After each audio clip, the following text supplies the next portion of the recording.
because I told I said, Warrior's turning over in his grave right now. Because I have more stories about Warrior than anyone. Now, Warrior, he was hanging around too. He was the Dingo Warrior. He came around. They weren't giving him a second look. He gets in the ring with me.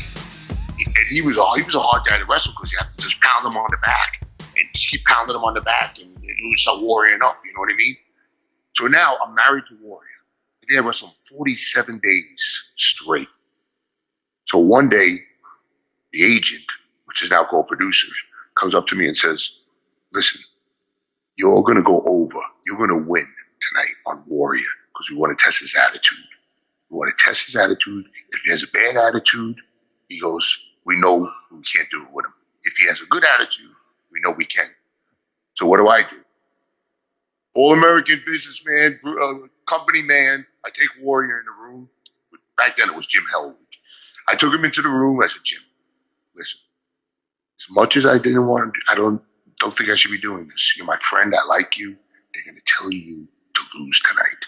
Just show a great attitude and just be, say anything you want, anything for business.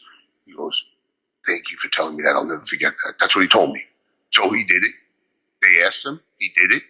Now Warrior has a great attitude, But I never told the story until I got out of the company because I didn't want to put, eat on myself.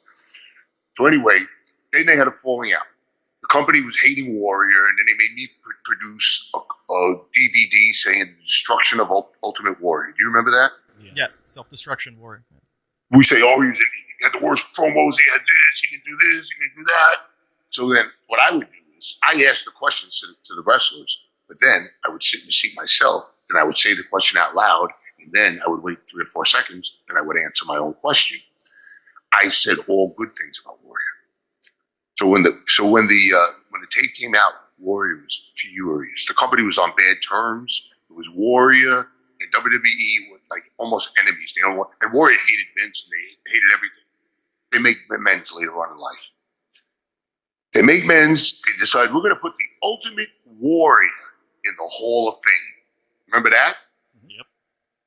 So I was at every Hall of Fame. So now I would say, where's Warrior's dressing room? Go to Warrior's dressing room. I walk into his dressing room. He starts crying when he sees me. He started crying. I'm not saying bawling, but the tears were coming down his cheeks. He goes, I was just thinking about you. He goes, that's how he talked, tense like that. I was just thinking about you. He goes, when they made that bullshit, can I curse on this? Yep, absolutely. They made that bullshit fucking tape. Everybody talked bad about me, and you're the only one that talked good about me. And he goes, and you better be prepared to stand up tonight in the Hall of Fame because I'm going to tell the story about how you told me to have a good attitude about not losing. I said, no, Jim. I'm still in the company. If you do that, Vincent, everyone's going to turn around and say, we can't tell Lombardi anything. You know what I mean? Mr. Warrior's exact reply. Fuck! It was 30 fucking years ago. I said, Jim, I'm still here. I don't care if it was 100 years ago. I'm still here. He goes, all right, but stand up anyway, because I'm gonna make you stand up. So all he said was, where's Steve Lombardi, Brooklyn Brawler? Steve Lombardi. Where's Steve Lombardi, the Brooklyn Brawler? Stand up, please. I stood up. He goes, Steve took a lot of punishment and abuse from me and always kept a good attitude. Steve was on the receiving end of my green punishment every night for a long, long time. Always kept a positive attitude about it. That's how we changed it. Did you see my point if he said it the other way? After the Hall of Fame, we went to Raw. Did you hear that promo in Raw? Yep. Where the Warrior's heart stops beating. I will live on forever. Which he is. And I took his picture. Me and him took a picture. 2 days before that he died. 2 days after that he died. Is that insane? I mean, I got this picture, and A&E wants to buy it off of me. They want to buy it because they're going to do the Ultimate Warrior biography. Which way they were going to come all the way to my house, and they were going to film. They were going to film questions. I told them I can even shoot in my fireplace. I'll do it right here to cut your budget. But then all of a sudden, WWE hires some like world class producer or some shit. But he says some of your matches did get in there. They did get in there, so I'm glad. Because I told IE&E, I said, Warrior's turning over in his grave right now.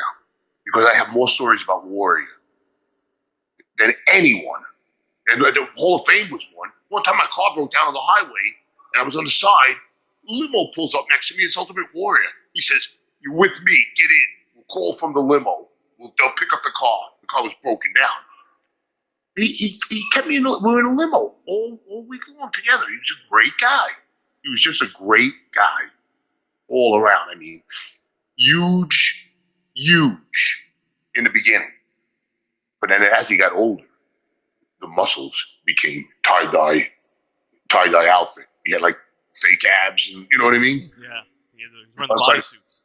By the time he died, he was stringy. I was bigger than him. Oh. By the time but it's crazy, man. It was a hell of a roller coaster. I'm telling you, from the day I got in, the day to the last day. And I was ready. I was like 32 years in one territory. That's insane. That's insane.